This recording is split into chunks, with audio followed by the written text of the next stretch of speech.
자, 요한계시록 강해 이제 21번째가 왔습니다. 오늘 유리바다 옆에서 검은 곳 하며라는 제목으로 여러분과 함께 요한계시록 21번째 강해를 나누도록 하겠습니다.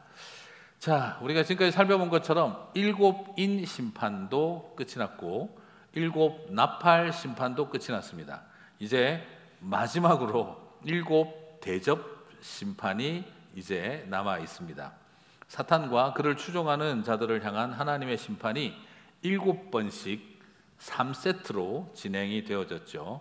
마치 심판의 삼위일체처럼 777로 이어져 온 것을 보게 되어지는데, 이것은 지난번에도 말씀드렸던 것처럼 21번 심판이 있다, 21년 동안 고생할 거다, 이런 걸 말하는 게 아닙니다. 7번씩 3세트, 완전수인 7과 3을 사용한 것은 심판은 반드시 있다 하는 확실성에 대한 이야기를 강조하고 있다라고 여기시면 될 것 같습니다. 자, 그렇다고 한다면 오늘 이제 7 대접 심판으로 지금까지 있었던 모든 심판의 끝판왕이죠, 이제 종결을 짓고 있는 거예요. 말 그대로 확실하게 끝장을 내야 됩니다. 자, 그렇다고 한다면 더 강렬하고 장엄하게 끝이 나타나겠고, 지금까지 있었던 것들을 다 통합해서 보여주는 그런 형태가 될 것 같습니다. 자, 그렇다고 한다면 이 심판의 끝판왕인 마지막 7 대접 심판은 어떤 개념으로 보고 있는지 오늘 요한의 이야기를 살펴보면서 우리가 하나님의 계시를 발견해 가도록 하겠습니다. 자, 계시록 15장 1절은 이 7 대접 심판에 대해서 조금 독특하게 표현하고 있습니다. 같이 한번 읽어볼까요?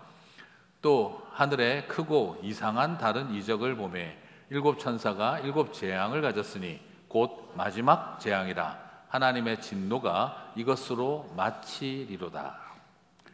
자, 하나님의 진노가 마지막으로 마친다고 하는 이 재앙을 설명하는데 크고 이상한 다른 이적이라고 묘사를 하고 있어요. 크고 무시무시하고 그리고 두렵고 강력한 이런 이적이라고 표적이라고 해야 될 텐데, 오늘 여기서 쓰여 있는 표현은 이상한 다른 이적이다. 좀 표현이 요상스럽습니다. 이게 좀 흔하지가 않아요. 자, 그런데 이것을 헬라어 사전을 찾아보게 되면 이 크고 이상한 다른 이적이라는 이것이 뭐냐 그러면 경이롭고 놀랍고 그래서 이상하게 보일 만큼 희한한 이적이다, 이렇게 보시면 돼요. 자, 신기한 것이 너무 경이롭고 너무 놀라워서 어떻다는 거죠? 이상하게 보인다는 거예요. 자, 그러면 왜 두렵고 무섭고 강력한 재앙이라고 말하지 않고 놀랍고 경이롭고 이상하게 보일 것 같은 표적이라고 이야기를 했을까?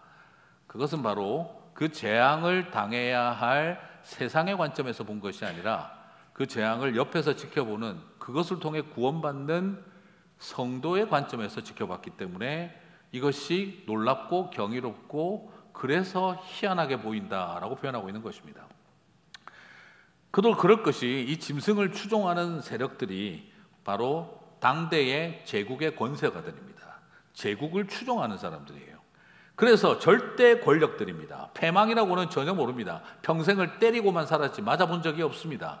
평생을 밟아만 봤지 밟혀본 적이 없습니다. 평생을 넉넉하게만 살아봤지 배고파 본 적이 없는 사람들입니다.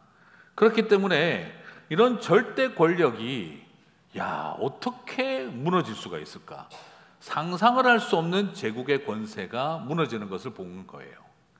말 그대로 한 번도 맞아본 적 없는 사람들이 맞는 걸 보게 되고, 한 번도 짓밟힌 것을 본 적이 없고 패망을 모르는 사람들이 패망하는 것을 지켜보니까 옆에 있는 그것 덕택에 나는 평생 맞고만 살아야 하고 침뱉음 당하고 살아야 하고 조롱당하고만 살아야 하는 줄 알았던 사람들이 이 재앙이 일어나니까 우와, 놀랍고 경이롭고 와, 이런 희한한 일이 다 있구나라고 노래하게 된다는 것이죠. 그러므로 여러분 생각하기 쉽게 보신다면 애굽의 10가지 재앙을 떠올리면 됩니다. 400년을 노예 생활하면서 짓밟히고 매맞고 조롱당하며 살아왔던 이스라엘의 관점에서 보시죠. 10가지 재앙이 터졌을 때 파라오와 제국의 백성들은 무섭고 두렵고 고통스러워요. 죽을 맛이에요. 그런데 그것을 지켜보고 있는 히브리 노예들은 어떤 마음이었겠습니까? 와, 살맛이 난다 하는 생각이 들지 않겠어요? 절대 권력도 하나님이 심판하시는구나. 그 절대 권력에 고통받던 히브리인들은 이제는 살맛이 난다 했던 것이죠. 그러므로 제국과 파라오는 죽을 맛이 나는 거고 하나님의 백성들은 살맛이 나는 것입니다. 이것이 그들에게는 크고 무섭고 두렵고 공포스러운 재앙이지만 그것을 지켜보는 하나님의 백성들에게는 놀랍고 경이롭고 이상하게 여겨질 만큼 놀라운 표적이 일어나는 것이죠. 사랑하는 성도 여러분, 그렇습니다. 똑같은 일이 일어나도 제국의 권력과 폭력 앞에 서 있던 사람들은 죽을 맛이 나는 것이고 그 고통에 신음하던 핍박받던 백성들에게는 살맛이 나는 것입니다. 그러므로 여러분에게 부탁하고 싶습니다. 무섭고 두려운 심판이라고 호들갑 떨게 되는 제국의 백성의 길을 가지 마시고 경이롭고 놀라워서 이상하게 보일 정도로 아름다운 기적이라고 찬양하는 신국 백성들이 되시기를 주님의 이름으로 축복합니다. 그렇습니다. 이것이 우리에게 주시는 은혜입니다. 자, 이 경이롭고 신비하고 이상하게 보일 정도의 기적을 보고 나면 그 다음 우리는 무엇을 하게 될까? 그것은 바로 찬양입니다. 멈추지 않는 찬양의 감격을 누리게 됩니다. 자, 여러분, 계시록을 깨달은 사람들, 계시록에서 제일 많이 나오는 게 찬양입니다. 이 어렵고 무서워 보이는 계시록을 제일 깨달은 사람들이 제일 많이 한 것이 바로 찬양입니다. 그러므로 저는 가장 지적인 깨달음은 저와 여러분을 가장 기쁨의 찬양으로 이끌어가는 줄 믿습니다. 그래서 지성 없는 찬양 없고 찬양 없는 지성이 없습니다. 저는 좀 지적인 사람이라 손 들고 찬양하고 이러는 거 저하고는 딱 안 맞습니다. 네, 영적이지 않다는 뜻입니다. 지적이기만 한 겁니다. 깨달음이 있으면 찬양이 나올 수밖에 없습니다. 가장 어렵다는 계시록에 찬양이 가장 많습니다. 깊은 깨달음을 가진 백성들은 찬양하지 않을 수가 없습니다. 아, 목사님, 저는 찬양은 딱 좋은데 이렇게 계시록 어렵게 푸는 거는 딱 질색입니다. 네, 찬양할 자격이 없다는 뜻입니다. 감성적이기만 하지 하나님의 말씀에 깨달음이 없다는 것입니다. 이렇게 함으로 계시록 설교를 힘들어하는 분들에게 딱 방향을 지금 잡아드리고 있습니다.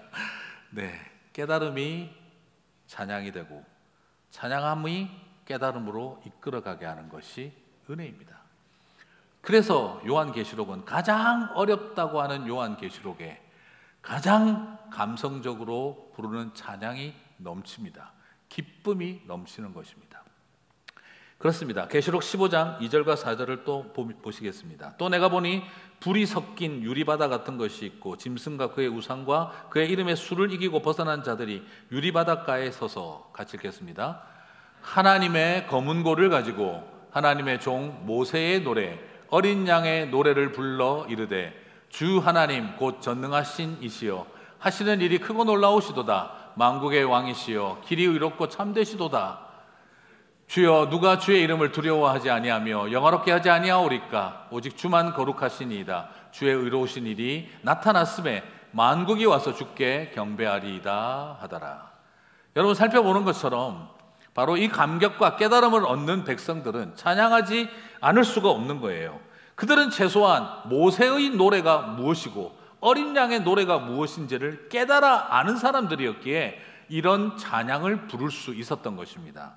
여러분, 찬양은 그저 감성적이고 음악적이라서 부르는 것이 아니라 어린 양의 노래와 모세의 노래가 무엇인지를 깨달아 아는 사람들이 기쁨으로 부를 수 있는 것이 찬양인 것이죠. 여러분, 그렇다고 한다면 모세의 노래와 어린 양의 노래라는 건 뭘 의미하는 걸까? 왜 모세와 어린 양의 노래를 병행을 했을까? 한번 보면은요, 여러분, 바닷가 옆에서 노래하던 이야기, 오늘 계시록 15장 구약에서 본 적이 기억이 혹시 나는 게 없으십니까? 잘 아는 건데, 네, 홍해바다 옆에서 노래하고 찬양하던 것을 기억하실 것입니다.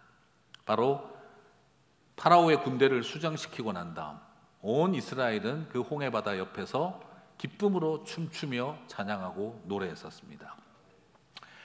바다가 갈라져서 벽처럼 서 있다가, 그리고 온 이스라엘이 탈출하고 난 다음 그 물이 쏟아지며 쓰나미 같은 것들이 온 세상을 쓸어버리고 난 다음 이집트의 친위 부대가 모두 진멸되고 나서 바다가 유리처럼 잔잔해지고 나서 그것을 지켜보던 미리암이 북을 치며 너희는 가만히 있어 그가 하나님 됨을 볼지어다. 전쟁에 능하신 하나님을 찬양하며 온 만군의 왕이시요 열방을 다스리시는 하나님을 찬양할지어다 하던 그 찬양이 오늘 계시록 15장에서도 다시 나타나고 있습니다. 출애굽기 15장의 홍해 사건의 찬양이 계시록 15장에서 모세의 노래가 어린 양의 노래로 다시 나타날 것을 보여주고 있는 것이죠. 사랑하는 성도 여러분, 애굽이라는 제국의 군대가 수장되고 노예들이 승리하던 그 무서운 핍박자들이 하나님의 그 능력 앞에서 쓰러지는 이 놀랍고 경이롭고 그래서 이상하게 보이는 이 기적이 일어나고 난 다음에 그들이 홍해바다 옆에서 하나님의 이름을 찬미했던 출애굽기 15장의 이야기가 마지막 때에 바로 이 세상의 거대한 짐승들과 그 수없는 싸움에서 결국 모든 백성들이 승리하고 그 유리바다 옆에서 우리가 검은 곳 하며 찬양할 날이 온 것을 계시록 15장은 똑같이 예언하고 있는 것이죠. 의도하지 않았겠지만 또 하필이면 어떻게 15, 15까지 맞아가지고 15야 이가 아니지. 네. 그렇게 그대로 찬양과 노래가 터져 나오게 만들어 주신 것이죠. 저는 이걸 보면서 믿음으로 고백합니다. 사랑하는 성도 여러분, 출애굽기 15장 그 홍해바다 옆에서 노래하게 하신 하나님은 저와 여러분으로 이제 계시록 15장의 그 노래를, 어린 양의 노래를 마지막 때에 부르게 하실 줄 믿습니다. 그래서 때로는 이 땅에서 살아가며 죽을 맛입니다. 제국의 권세와 힘, 그 제국의 권세의 미혹에 휩쓸린 거짓 선지자들과 하나님의 백성들, 거기에서 가슴 찢어지고 총 맞은 것 같고 가슴 찢긴 것 같고 그 아픈 가슴 부여안고 눈물을 흘리며 이 실망스러운 이 시대에 우리의 기도가 눈물로 들여졌을 때, 사랑하는 성도 여러분, 그 끝에 반드시 이 날이 올 줄 믿습니다. 이것이 저와 여러분에게 주신 소망입니다. 그래서 오늘 이 계시록 15장은 그 일이 일어날 것을 미리 프리뷰로 보여준 거예요. 중요한 장면들을 하이라이트 짝짝짝짝 잡아서 지금 15장에서 1절에서 4절 사이에서 딱 보여준 겁니다. 우리 키르기즈스탄 가서 꽤 오래 있습니다. 그러나 1분 안에 끝냈습니다. 지금 이게 계시록 15장이 미리 보여준 거예요. 그렇죠. 그래서 저는요, 이걸 왜 보여주셨는가? 나중에 그날이 꼭 오니까 하이라이트 미리 보여주시고, 여러분 아시잖아요. 드라마 요즘 어때요? 막판에 딱 다음 주 예고편 쫙 보여주고 본방사수하라 이렇게 하지 않습니까? 그걸 지금 딱 우리에게 해주시고 있는 거. 그래서 이 계시록에서 배워가지고 요즘 드라마 그렇게 만드나 봐요. 하나님은 프리뷰를 미리 사용하신 분이세요. 자, 그래서 저는 이런 표현을 쓰고 싶습니다. 목사님에게 계시록은 어떤 겁니까? 그래서 제가 그렇게 이야기했어요. 다시 보는 2002 월드컵입니다. 제가 이렇게 이야기했어요. 아니, 미리 보는 2002 월드컵입니다. 이렇게도 웃으면서 이야기를 했어요. 무슨 말이냐?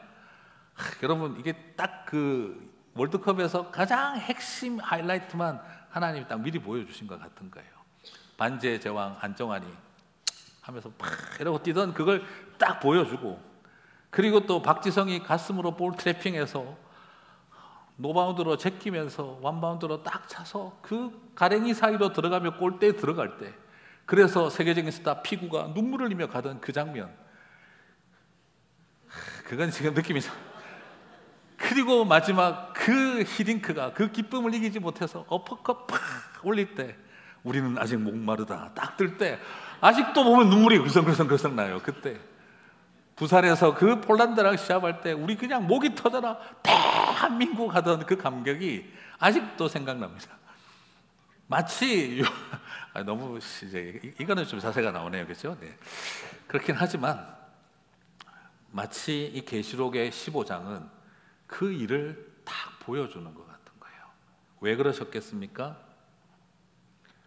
그 기다림 속에서 포기하지 말고 그 수없는 핍박과 아픔 속에 있으면서 지치지 말라고 미리 보여준 거예요.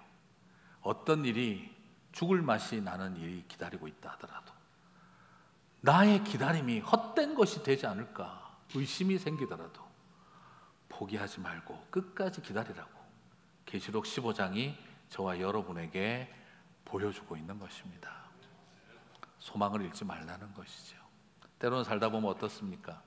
사랑하는 사람을 잃어버리고 때로는 살다 보면 이 인생의 무게와 삶의 무게가 언제까지 짊어지고 가야 하나 낙심될 때도 있고, 그리고 때로는 믿고 사랑하고 신뢰한 공동체가 어떻게 이 제국의 권세에 휘둘리고 분열하고 갈등할까, 그걸 바라보면 낙심되고 이런 신앙을 가져서 무슨 의미가 있을까 싶기도 하고, 그래서 우리가 다 때려치우고 싶은 생각이 들 때, 그럴 때 주님이 계시록을 주시면서 포기하지 말자, 조금만 더 견뎌보자, 버텨보자, 그 소망을 주고 있는 것입니다. 그러므로 사랑하는 성도 여러분, 꼭 그 소망을 가지십시오. 그 유리바닷가에서 하나님의 검은고를 타며 모세의 노래, 어린 양의 노래를 부르며 우리 기필코 승리하리라, 이 아름다운 찬양을 부를 수 있는 그날이 오게 하실 줄 믿습니다. 자, 이 걱정, 이제 이 소망을 딱 심어줬으니 이제 16장부터 일어나게 될 7대접 심판을 위한 준비 작업에 들어가요. 미리 딱 보여주고 난 다음에 이제 하나씩 하나씩 준비 작업을 시작합니다. 본격적인 이야기는 다음 주부터가 되겠지만 5절부터는 준비 작업을 보여주고 있어요. 자, 왜냐? 이제 시작을 하려고 하니까 자 이제 천사들 나와 대접 하나씩 주고, 자 이제 갑자기 깜짝 놀라시는 분들은 집중을 안 했거나 졸았거나 그럴 수도 있습니다. 저 그럴 의도는 아니었는데 그래서 이제 나와 하면서 대접 하나씩 주면서 자 이제 let's go, are you ready? 하는 지금 그 장황이 나와야 되는 거예요. 그래서 15장 5절 7절을 보시면 또 이 일 후에 내가 보니, 같이 읽겠습니다. 하늘에 증거 장막의 성전이 열리며 7 재앙을 가진 7 천사가 성전으로부터 나와 맑고 빛난 세마포 옷을 입고 가슴에 금띠를 띠고 내 생물 중에 하나가 영원토록 살아계신 하나님의 진노를 가득히 담은 금대접 7을 그 7 천사들에게 주니. 자, 분위기 이제 아시겠죠, 그죠? 이제 이거 다 보여주고 난 다음에 이제 나와라 그래서 옷 입히고 복장 갖추고 딱 준비시키고 대접 하나씩 주는 거예요. 자, 이제 준비합시다 하고 있는 겁니다. 자, 그러면 여기에서 이제 우리한테 지금 상당히 당황스럽기도 하고 관심을 끄는 단어가 하나 나타나죠. 하늘의 증거 장막 성전이 열리네. 우리 신천지 그의 전담 표현이죠. 이제는 증거 장막의 시대는 끝이 나고 증거 장막 성전의 시대가 시작되어졌다. 계시록의 15장 5절에 나온다. 이젠 증거 장막 성전에 들어와야 14만 4천 명에 들어갈 수 있고, 아직도 폐하여 버리신 증거 장막 안에 머무르고 있는 불쌍한 저 바벨론 교회들로부터 14만 4천 명의 자리, 증거 장막 성전의 자리로 그들을 인도하라고 하는 가르침이 있죠. 자, 그러나 안타깝게도 증거 장막 성전이라는 것 자체가 이미 뭘 잘 모르고 하는 이야기일 수밖에 없습니다. 조금 제가 심하게 말하면, 우리 그 총회장님이 한글 성경만 봤기 때문에 생긴 일입니다. 영어로 봐도 오브로 나오는데 뭐 비슷한 거 아닙니까? 하지만 여러분, 증거의 장막이라는 것 자체가 하나의 같은 표현이에요. 증거 장막이라는 게 뭐냐 그러면, 이걸 이해하시기 위해서는 구약 시대 때 솔로몬이 성전을 세우기 전에 성막이 2개가 만들어졌어요. 그죠? 모세의 성막이 있고, 그 다음에 또 어떻습니까? 타작마당에서 다윗의 성막이 하나 더 만들었죠. 그죠? 다윗의 성막이 하나 있고 기존에 있던 모세의 성막이 있었어요. 그럼 이거 어떻게 불러야 돼요? 헷갈리게. 그래서 올드 성막, 뉴 성막 이렇게 부른 게 아니고 모세가 만든 성막에 있던 언약궤를 꺼내서 어디로 가져가냐면 다윗의 성막에 갖다 놨어요. 그러면 모세의 성막에는 하나님이 함께 하신다는 증거인 언약궤가 없는 겁니다. 그래서 사람들은 모세의 성막을 그냥 기본 산당의 성막이라고만 부르고 언약궤를 옮겨놓은 다윗의 성막을 증거의 장막이라고 불렀던 거예요. 언약궤는 거기에 있으니까, 하나님의 임재의 증거인 언약궤는 다윗의 성막에 있으니까. 그러므로 이 증거의 장막이라는 것을 어렵게 생각하지 마시고 언약궤가 모세의 성막에 있다가 다윗이 만든 성막으로 옮겨진 거예요. 그때부터 다윗의 성막은 증거 장막이라고 부르게 된 겁니다. 네, 쉽게 이해가 되시죠, 그죠? 네, 그러면 이 증거 장막의 그러니까 증거 장막은 하나로 보시면 되고 성전이 또 하나 튀어나오죠. 성전은 뭐예요? 솔로몬이 지은 성전으로부터 시작이 되어지죠. 그런데 이 성전이 지금 하늘에 있다라고 돼 있죠, 그죠? 하늘에 증거 장막의 성전 이렇게 돼 있죠. 그러면 왜 이것을 증거 장막의 성전이라고 불렀냐? 여기서 중요한 것은 증거 장막도 오브, 그 사이에 성전 밑에도 오브, 소유격이 다 들어가 있어요.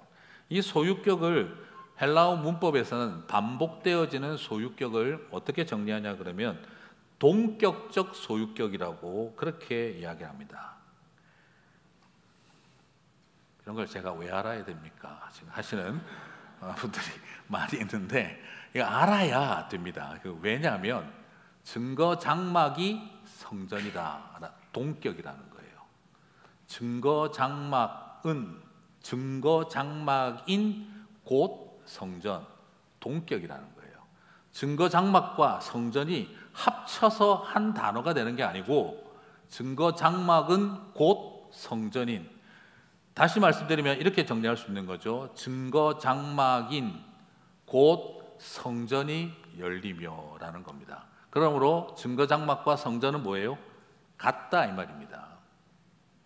이해가 가십니까? 이것이 중요한 포인트예요. 그러므로 신천지에서 말하는 것처럼 증거 장막의 성전이라고 하는 새로운 교회와 예배 공동체가 열린다는 말이 아닙니다. 증거 장막의 시대는 끝이 나고 증거 장막 성전의 시대가 열렸다, 말도 안 되는 소리가 되는 거예요. 여전히 뭐죠? 증거 장막인 곧 성전이 열렸다 이 말이에요. 그러면 왜 이렇게 표현했느냐? 성막과 성전과 하늘에 있는 성전, 모든 것이 다 한 교회다 이 말입니다. 이것이 중요한 포인트예요. 증거 장막의 시대는 끝이 나고 증거 장막 성전의 시대가 열리는 것이 아니라 증거 장막이 바로 성전이다라고 표현하고 있는 거예요. 증거 장막인 성전, 곧 그 성전이 열리며라는 것입니다. 그러므로 이 동격적 속격이라고 하는 헬라어의 문법을 모른 채 그냥 한글 성경만 보고 영어에 오브가 붙어 있는 걸 보고 이것이 마치 새로운 공동체가, 교회가 열리는 것처럼, 시대가 시작된 것처럼 그렇게 이단들이 이용을 하고 있지만 이것은 그냥 헬라어 문법을 잘 몰라서 생긴 일일 뿐이다라는 것입니다. 그러므로 신천지의 주장은 원어로 볼 때 근거가 없습니다. 그러므로 여러분 혹시 우리도 증거 장막 성전에 가야 되는 거 아닐까 하는 이런 애매한 생각을 가질 이유가 없는 것이죠. 제가 오늘 이 계시록 15장을 하게 될 날을 지금까지 기다렸어요. 증거 장막 성전이 뭔지 정말 제대로 설명해 드리고 싶어서. 그러므로 증거 장막인 곧 성전이 열림에인 것입니다. 새로운 게 열리는 게 아닌 거예요. 말 그대로 범우주적 교회가, 한 교회가, 우리가 말하는 사도신경에서 고백하는 거룩한 공교회를 믿으며 바로 그 공교회, 하늘과 땅, 구약시대의 성전과 성막 모든 것이 하나 되어진 거룩한 공교회의 문이 열렸다 이 말입니다. 그러므로 사랑하는 성도 여러분, 너무 어렵게 생각하지 마시기 바랍니다. 조금 어렵게 이해하시면 생각하기 쉬워지십니다.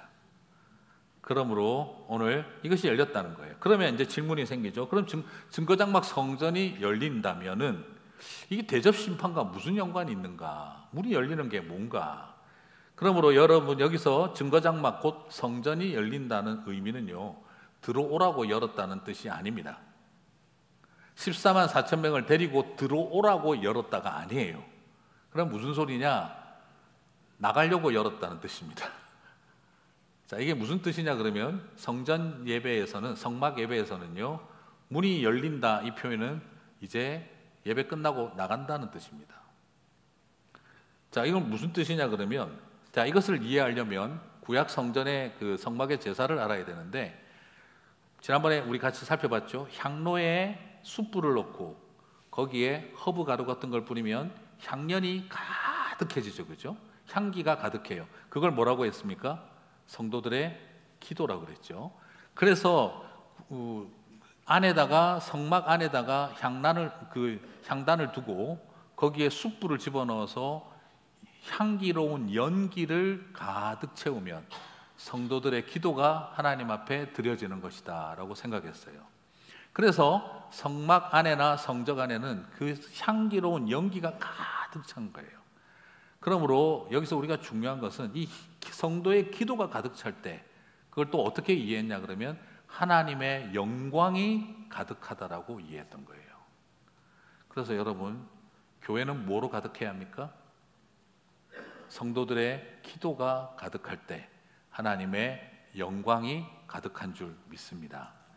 그러므로 여러분, 이건 굉장히 중요한 의미예요. 그러면 성도들의 기도로 성막 안이 꽉 차고 향기가 가득하고 난 다음에는 그 다음 어떻게 될까요? 숯불을 들고 나갑니다. 예배가 끝난 거예요. 그리고 나서 이 숯불을 이제 향기가 다 나갔으니까, 향기가 다 피어올랐으니까, 그리고 난 다음에는 제사장들이 그 향로와 대접, 그 숯불을 담았던 대접을 들고 문을 탁 열고 나갑니다. 그게 문이 열린다는 뜻이에요. 시대가 열렸다 이런 말이 아니고 그냥 문이 열리는 겁니다. 그리고 그것을 들고 쫙 나가서 그 옆에 있는 골짜기, 흰놈의 골짜기라고 하는 그 골짜기로 가서 그들이 모든 기도를 주님께서 받으셨으니까 그 향로와 대접에 들어있는 숯불을 제사장들이 차례대로 그 골짜기로 부어버립니다. 자, 그러면 그 골짜기는 어떻게 될까요? 그냥 불덩어리인 거예요. 거기에는 풀 한 포기도 살아남을 수 없고 어떤 생명도 살 수 없는 죽음의 골짜기, 심판의 골짜기, 재앙의 골짜기가 됩니다. 그래서 성전에 나오는 성도들은 항상 그것을 보는 거예요. 기도의 향기가 가득 찬 아름다운 성전을 보면서 예배 마치고 딱 나와서 보면은 우와, 저기는 다 죽었네. 저 숯불이 쏟아져 내려간 곳에는, 불덩어리가 떨어져 내려간 저곳에는 풀 한 포기도 살 수 없는 재앙의 골짜기, 심판의 골짜기가 만들어지는구나. 그래서 구약의 이스라엘 사람들은 예배를 드리고 나면 아름다운 예배의 감격과 함께, 그리고 우리의 그 기도가 끝난 이후에 이 세상엔 또한 하나님의 심판의 불덩어리가 가득한 것을 동시에 보고 있었다는 거죠. 자, 그러므로 오늘 이것 이야기는 바로 여기에 포인트가 있습니다. 증거 장막의 성전이 열리며, 이 말은 증거 장막의 시대가 끝이 나고 증거 장막 성전의 시대가 열렸다 이게 아니라 그냥 말 그대로 구약에서 늘 해오던 성전과 성막의 문이 탁 열리면 이제 누가 나오는 겁니까? 제사장들이 숯불 들고 나오는 거예요. 그리고 나서 골짜기를 향해 부어버리는 겁니다. 그것을 통해 생명 하나 살 수 없는 그 골짜기를 보여주는 거죠. 그러므로 여러분, 자, 문을 열어라, 출동이다 이겁니다. 자, 그러므로 계시록 15장 5절과 7절이 이제 이해가 가실 겁니다. 다시 보겠습니다. 또 이 일 후에 내가 보니, 같이 읽겠습니다. 하늘의 증거 장막의 성전이 열리매요. 7 재앙을 가진 7 천사가 성전으로부터 나와 맑고 빛난 세마포 옷을 입고 가슴에 금띠를 띠고 내 생물 중 하나가 영원토록 살아계신 하나님의 진노를 가득히 담은 금 대접 7을 그 7 천사들에게 주니. 자, 이제 이 표현이 다 이해가 가시죠? 바로 이것이 구약의 제사법을 이해를 하고 나면 지금 이것이 이상한 말을 하고 있는 게 아닌 거예요. 그러므로 증거장막 성전이 열린 것은 14만 4천 명 데려오라고 열리는 것이 아니라 이제 천사들이 7 대접을 부어버리고 위해서 나가기 위해서 열린 것입니다. 이제 Let's go. 이제부터 진짜 하나님의 심판이 시작된다. 열어서 나가기 위한 거라는 거예요. 그렇기 때문에 이것을 살펴보고 나면 이게 하나님이 이제는 당신의 백성들에게 소망을 심어주고 난 다음 당신의 이 마지막 재앙을 시작하시는구나 하는 걸 보게 된다는 것이죠.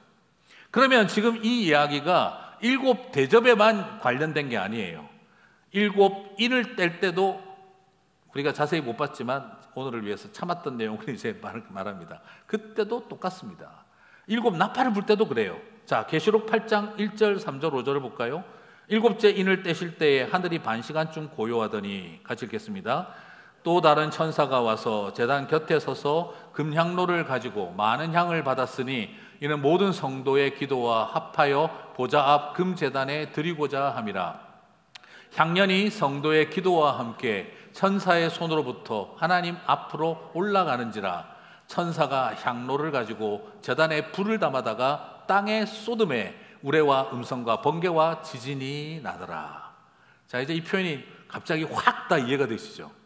아직도 이해가 안 가면 잘 안 들었다는 소리가 되겠습니다.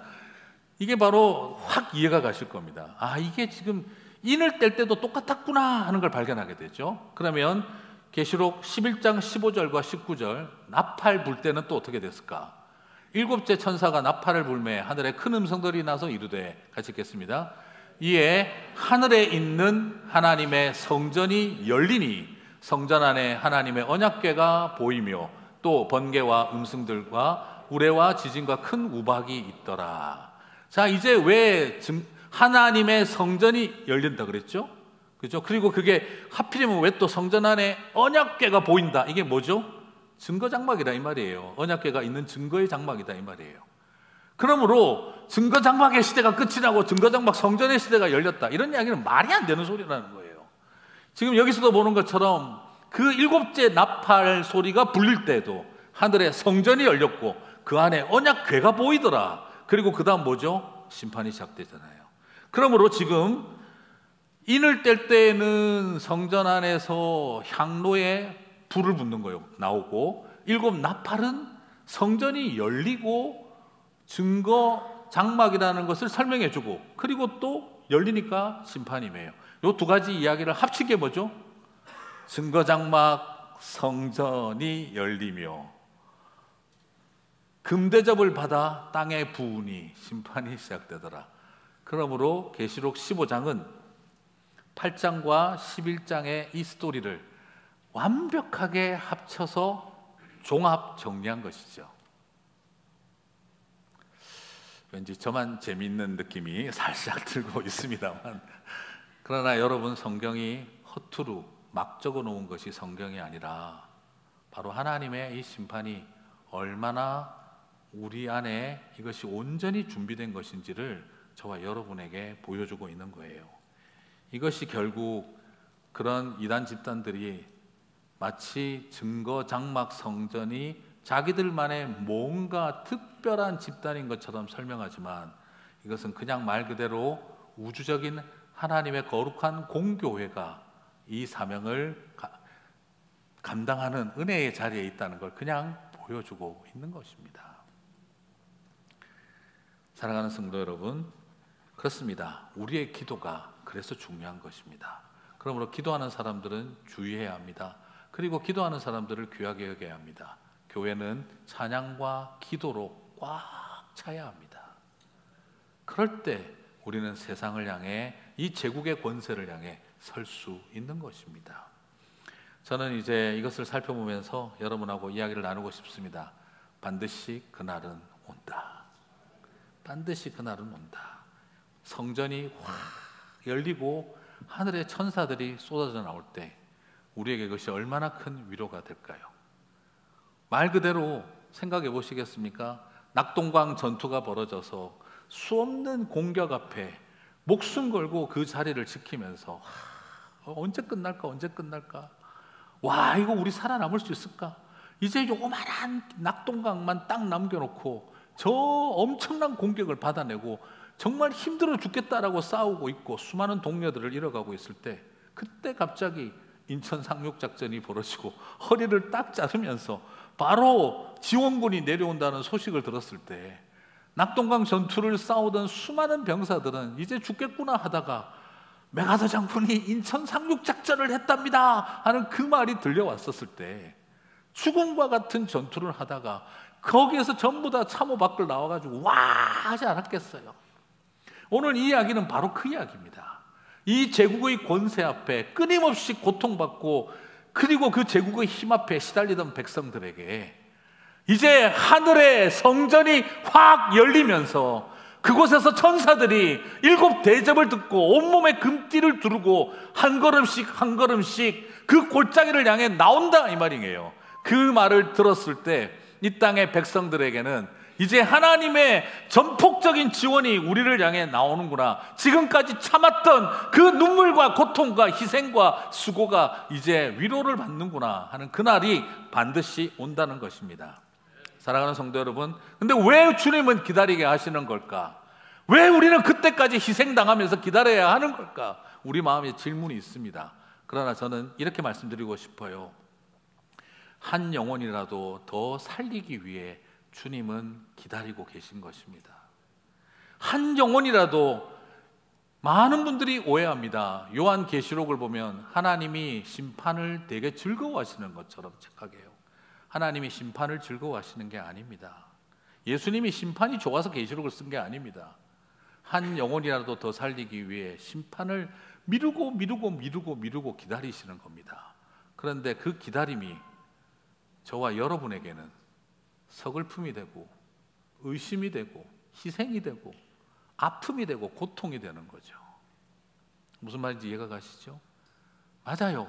죽어가는 영혼을 하나라도 살리기 위해 주님이 기다리신다는 말은 참 좋은 말인데, 그러나 이 패역한 세상에서 그 기다림을 감내해야 할 저와 여러분은 서글프고 지치고 아프고 고달픈 것입니다. 주님은 한 생명을 더 살리자는 좋은 대의가 있다면 당신의 사랑하는 백성들이 당해야 할 고통이 있다는 걸 알고 계시는 거예요. 그래서 계시록을 주신 것입니다. 심판하기 좋아서 주신 글이 아니라 그 기다림 속에 내가 사랑하는 내 아들과 딸들이 지치고 낙심하고 포기할까 봐 끝을 보여주고 계신 것입니다. 조금만 더 버티라고. 사랑하는 성도 여러분, 주님의 그 마음을 저와 여러분이 알게 되시기를 바랍니다. 여러분, 그렇지 않겠어요? 우리 안에도 두 마음이 있어요. 솔직히 말하면 제 마음에도 두 마음이 있어요. 주님, 마라나타, 어서 오셔서 이 땅을 심판하여 주십시오. 그러나 방황하는 자녀들, 사랑하는 사람들의 그 혼돈과 쓰러진 모습을 보고 있으면 주님, 조금만 더 기다려 주시면 안 되겠습니까? 하는 마음이 제 안에도 있어요. 선교사님들하고 만나보면 그 이야기를 그대로 하십니다. 선교사님들도 똑같습니다. 하나님, 이 땅에 수많은 하나님의 백성들이 십자가를 감당하고 희생하는 것 더 이상 볼 수가 없습니다.